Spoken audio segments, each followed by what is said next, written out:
Muy buenas tardes Mwiriwe a todos los neza ministros, hermanos bakozi y b'Imana hermanas mwese reunidos na bene allá data en n'abashiki bacu Perú mukoraniye hariya y muri demás Peru lugares ndetse n'ahandi hantu que están teniendo aho las últimas reuniones de bariko fin de baragira año ibikorane vya nyuma y desde allá pues vy'iherezo están ry'umwaka uhereye hariya teniéndolas rero en bariko los diferentes barabigira países. mu bihugu Hoy bitandukanye viernes uyu munsi kuwa 12 gatanu de 12 diciembre de este zibiri año Kigarama muno mwaka wa 2025. 2025 Pueden tomar asientos si están en pie. murashobora gufata ivyicaro vyanyu nimba muhagaze Estamos en este turi tiempo final, muri kino gihe ca en la nyuma etapa más gloriosa de todos, mu ntambuko los y'ubwiza tiempos, cane la etapa kurusha ibindi bihe en donde byose Dios intambuko aho Imana está llevando a cabo el programa más iriko grande irashitsa integuro que ikomeye él cane estaría desarrollando en iyo medio de la raza humana, yari kuba iriko irakorera mu biremwa abantu programa que cada uno de nosotros integuro tenemos umwe wese muri la twebwe participación, porque dufisemwo somos los actores uruhara kuko turi para llevar a abakozi cabo su kugira ngo programa, dukore porque dushitse Dios integuro yayo todo lo hace kuko por Imana medio vyose de los bikora seres humanos. biciye mu biremwa abantu Somos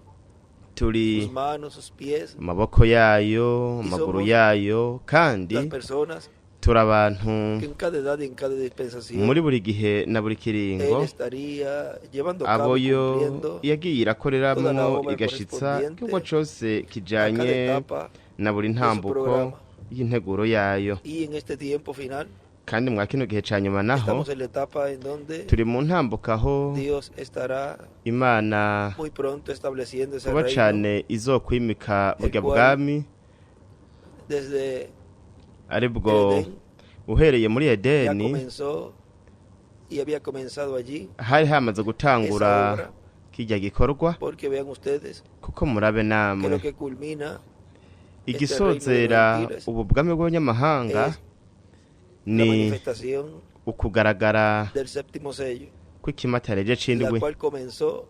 siendo anunciada. aco cahereye desde el kuvugwa uhereye muri Por Edeni lo tanto, kubw'ivyo rero en este tiempo final muri kino gihe ca nyuma estamos viendo lo que Él turiko turabona desde el Génesis ivyo yo uhereye mu estuvo itanguriro desarrollando, yariko lo cual es la irateza imbere manifestación en este tiempo, ariko ari ukugaragara de su venida, mwa kino gihe que es la c'ukuza venida del kwayo Hijo del Hombre con ariko ari sus ukuza ángeles. k'umwana w'umuntu azananye n'abamarayika Y biwe Vean kandi ustedes cómo el conocimiento murabe namwe ingene de Dios, el ubumenyi misterio de Dios bw'Imana y su ibanga programa ry'Imana n'integuro yayo se ha ido desarrollando y cómo vyagiye birakorwa cada hijo e hija de n'ingene Dios que ha uri venido muhungu a este n'umukobwa planeta w'Imana yaje ngaha ku mumbe w'isi comprendido hasta yatahuye kugeza Dios aho le dio a conocer al Imana mensajero de ese tiempo, yabimenyekanije el yabibwiye programa intumwa que y'ico gihe integuro estaba desarrollando yariko irateza tiempo, imbere mw'ico estuvo gihe en tiempos pasados, estaba en el tiempo yari que la ihari persona muri kahise estaba viviendo yari no mu gihe umuntu mirando yari hacia el karabamwo futuro ndetse de lo que kandi Dios estaría llevando akaraba a cabo. no muri kazoza Cada k'ivy'Imana uno izokora de umwe los wese mensajeros con su mu grupo ntumwa hamwe llevó el n'umugwi wiwe conocimiento yashitse hasta un ubumenyi vamos a bwiwe decir, bwagarukiye hasta una kugeza reka tuvuge etapa ngo kugeza mu de ntambuko conocimiento, runaka intambuko hasta un y'ubumenyi nivel, kugeza ku hasta un rugezo nivel de kugeza ku conocimiento, rugezo rw'ubumenyi runaka porque luego Dios se llevó el kuko mensajero, hanyuma se llevó Imana el grupo, yarajanye intumwa ijana n'umugwi ellos crecieron hasta murabona ahí, estando en estos bobo cuerpos, bakuze kugeza aho bari mw'iyo mibiri yo y ku así ha isi sido de cada edad, de uko niko cada edad, de cada vyamye muri buri dispensación. gihe na buri kiringo Ahora, en este rero tiempo final, mwa kino gihe ca nyuma vean naho ustedes, murabe namwe hasta el tiempo del reverendo William kugeza Branham mu gihe había ca un revera conocimiento William allí, Branham hariho ubumenyi lo ngaho cual aribwo Dios, por Imana medio del cuarto Elías, biciye muri Eliya wa estuvo kane abriéndonos yariko los sellos, iraduhishurira ibimatanijwe abrió los primeros tres sellos, el yahishuye cuarto ibimatanije sello vya mbere dijo que era un bitatu sello predicho, ikimatanije sello ca kane yavuze ko todavía ikimatanije falta parte cari de ser c'ubuvugishwa cumplido. ikimatanije ca gatanu El cari sexto sello, gisigaje pues, igice kimwe sabemos que kitarashitswa son los ministerios de ikimatanije ca Musa y gatandatu Elías, turazi yuko ari ubukozi bwa Mose na Eliya ahí nos habla del juicio kandi divino. aho haratubwira ku bihano Y el séptimo vy'Imana sello, pues, ikimatanije él no c'indwi lo naco abrió. ntiyagihishuye Y miren, el sexto Rero sello, murabe aunque ikimatanije ca gatandatu habló nubwo yavuze y nos mostró akatwereka hasta cierto kugeza punto, mu pero tuntu nos dijo, por runaka ejemplo, ariko ntiyavuze nk'akarorero uwo ari we nuko yitwa igikoresho aho ubwo bukozi bwabaye buriko burakora ni ukuvuga ko ntabwo yagihishuye mu mwuzuro. Kandi ikimatanije acindwe we yatubwiye yuko ico kimatanije kizohishurwa mu kuza kwiwe bwite, ni ukuvuga ngo mu kuza kwiwe ibintu abantu bazotereza kumenya, bazotereza kubimenya, abo bantu bazobimenya mu kuza kwiwe bwite ku mwami, ni ukuvuga ngo we nyene ubwiwe niwe azomenyekanisha iryo banga ry'ikimatanije acindwe. Rero hanyuma murabe namwe ubumenyi yagize inkumi Mariya mu kuza kwa mbere k'umwami, yagize ubumenyi biciye mu butumwa bwigishijwe n'uyo mumarayika w'inkomezi, umumarayika mukuru Gaburiyeli, yamubwiye ko umwana azovuka, ko azokiza abantu. Ariko murabe namwe murabona ko nubwo yamubwiye ku bwami, ku ntebe y'ubwami n'ibindi, we yagize nk'ubumenyi bumeze nk'uku bwo muri rusangi, ariko ntiyarazi biri hagati y'imirongo by'ivy'Imana izokora biciye mu urya mwana yari kuzovuka. Kuvuga ngo yagize ubutumwa, ariko ntiyarafise ubumenyi butahuritse neza kugeza ico gihe, kugeza uwo mwana jambo agaragaye ari we yari guha ibiremwa abantu agakiza, no kuvuga ngo ubucunguzi hamwe n'igikorwa cose cari kiriko kirakorwa, kiriko kiratezwa imbere mw'ico gihe mu kugaragara k'uwo mwana jambo mu kuza kwa mbere k'umwami. Rero murabona namwe yuko hanyuma igihe tubonye mu vyanditswe vyera ko tubwirwa mu vyeshugi ca 11:15 ahatwereka ko ubwami bw'inosi buzohinduka ubwami bw'Imana yacu na Yesu Kristo n'umusigwa. Aho hatwereka igikorwa kizokorwa, kuko kugira ngo ubwami buhinduke ko rero hariho urugamba, cane cane iyo ari ubwami rero aho aba hariho umukandida ariko aragwanya. Aho rero ntibaba bava mu mugambwe umwe, ahubwo abava mu mugambwe wa Sekibi agwanya umugambwe w'Imana. Aho rero haba hagiye kuba impinduka z'umugambwe, reka tubivuge nk'uko. Kandi muri izo mpinduka murabe namwe haraba intambara, aho muri kino gihe ca nyuma bobaye ari uru rugamba rwa nyuma, kandi ubwo bumenyi bwose ahubwo twazaniwe biciye mu butumwa bwa Dr. William Soto. Aho turabona ngene kugeza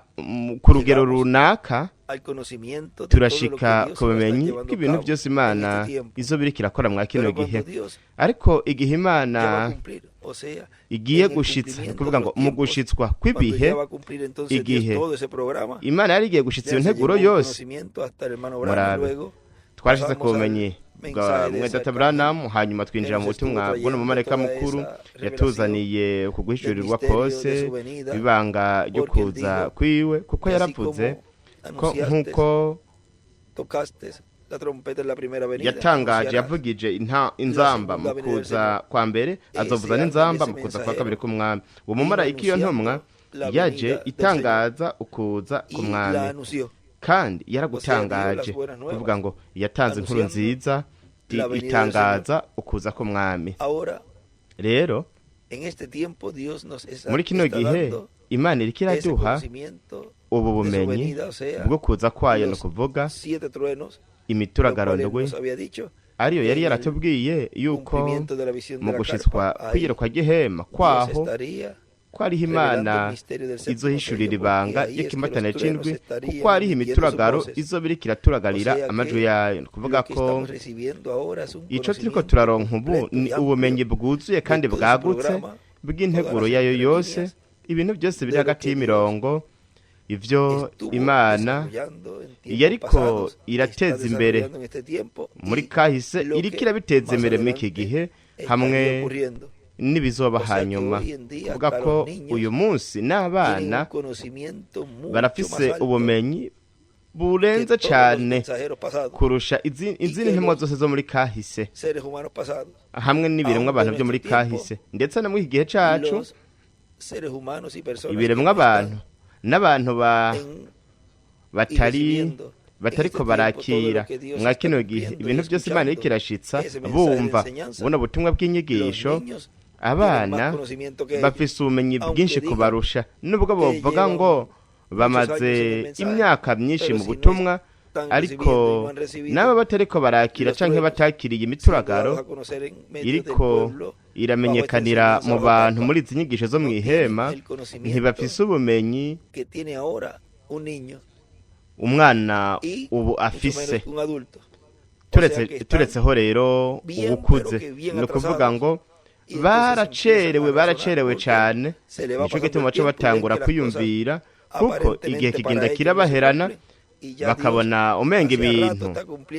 kuri bo ntibiriko birashitswa, kandi Imana ibyo yasezeranye byose yabishikije kera. Nuko rero bagaca baba nk'uko tuvuga ngo kwiherezo batagiye ku mwanya, kuko abaye watoranijwe. Nuko rero azotegerezwa kuca yishiramwo amabatere kugira ngo aje ku mwanya amenye ibintu byose Imana iriko iraduha idwishurira. Atari uko naho bagaragara ku iherezo ry'igipimo nk'uko bigenda mu kibazo, bagaca bagaragara nk'abayobewe. Kuvuga ngo baca bayoberwa ntibaronke diplome, kuko bibaza ngo bazi byose, hanyuma bagenda gukora ikibazo ca nyuma. Mu kibazo ca nyuma ntibatora ikibazo, kuko batari bari mu nyigisho kugira ngo ku iherezo ikibazo baze bagitore baronke amanota meza. Nuko rero ni igihe c'ubwiza cane Imana yaduhaye, kandi tumaze imyaka runaka murabe muri zino nyigisho zo mw'ihema, kandi mwo mwaka ukurikira turiko twinjira mu mwaka ngirakamaro cane, aho twagiye turavuga mu nyigisho za Bibiliya ko ari umwaka ku ruhande rumwe werekana nubwo twisunze ikirangamisi c'abanyamahanga, ivyo vyarashikijwe, ariko twisunze ikirangamisi ca Gregori mwana mwaka ukurikira hazokwira imyaka 120 uhereye mu 1906,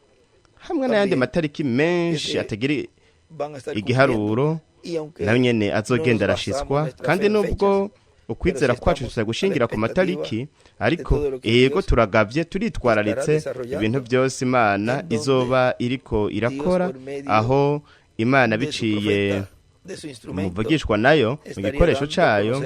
aho izoba iriko iramenyekanisha mu buryo bufoboye ibintu byose bizoba biriko biraba ico gihe. Nuko rero amaso yacu yo mu buryo nk'ayo akangutse neza, kugira ngo ntiducikwe n'umwe mu migisha Imana iriko iraduha, kuko umwanya uwo ari wo wose Imana izokora igikorwa ku rwego mpuzamakungu, kandi ibyo byarabonywe mw'iyerekwa ry'ihema. Ubu Imana iri mu ntambuko y'inyigisho itanga kwizera ko kunyakurwa ku batoranijwe, kandi aho hagenda harasobekerana n'izindi ntambuko zose izabonywe z'ibitangaza n'utwumiza ku rwego mpuzamakungu. Yabonye umurongo utagira iyo ugarukira, abona ibintu byinshi byari biriko birabera ngaho kubw'umugisha w'abantu bari bikonekse bihuje n'ihema nini Karpa Cathedral, ndetse n'abari bahari, kuko ico ni ikintu kitagira inzitizi. Nuko rero mubandanye mwitegura mu nyigisho zo mw'ihema kugira ngo muronke vuba ku kwizera gutunganya, ukwizera ko guhindurwa. Imana ibahezagire barinde, kandi mubandanye mugira umunsi w'umunezero wuzuye imigisha y'Imana.